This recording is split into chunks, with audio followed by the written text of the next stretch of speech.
This graph right here illustrates the countries that have the largest crude oil reserves in the entire world. And I want you to tell me, aside from the US, what do these other 9 countries have in common? The US has had a hand in every single one of these countries maintaining effective control over their oil exports, either diplomatically or through outright warfare. The countries with the largest oil reserves overwhelmingly fall into 2 categories: US-aligned oil producers like Saudi Arabia, Kuwait, Canada, and the UAE, and countries targeted, destabilized, and sanctioned for their oil production by the United States, including Venezuela, Iran, Iraq, Libya, and Russia. Now, the divide is obviously not about oil scarcity, as all of these countries are major producers. It is instead about control, alignment, and compliance with U.S. interests. And the countries that didn't comply or give in to Western corporate control, those are the countries that have been attacked, sanctioned, or seen massive regime changes like we're seeing right now in Venezuela. Now, let's take it back to the 1950s in Iran to Mohammad Mossadegh, who is largely understood as the prototype for U.S.-instigated regime changes in pursuit of oil interests. Now, Mossadegh was the democratically elected prime minister of Iran who sought to nationalize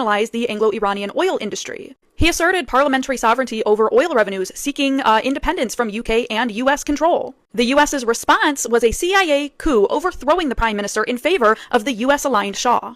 Oil was then restructured into a Western-controlled consortium, and Iran lost control of its resource sovereignty. Now, this coup was a failure, and the U.S. lost control of Iranian oil supplies following the Islamic Revolution in 1979, but that did not stop them from using this same play again in Iraq. Following a similar arc, Iraq nationalized oil fully in 1972, expelling Western oil companies and building a strong state-run oil sector. But Iraq began pricing oil outside of U.S. preferred frameworks. This, coupled with the invasion of Kuwait, led to the 1991 Gulf War and sanctions that decimated Iraqi society. And then following the 2003 invasion, the war on terror, a regime change, the Iraqi oil sector magically reopened to Western companies. And state sovereignty over oil significantly weakened. Libya, under Gaddafi, was another example, as Gaddafi nationalized oil in the 1970s, forcing Western companies into minority positions. He used oil revenues for social programs, Pan-African projects, the gold-backed dinar proposal, and the U.S. response to this was decades of sanctions and isolation, the 2011 NATO air war, and a regime change and assassination of Gaddafi. The state was effectively destroyed and Libyan oil fragmented. And now Venezuela is following the exact same pattern. Venezuela nationalized oil in 1976 and redirected oil revenues to social programs.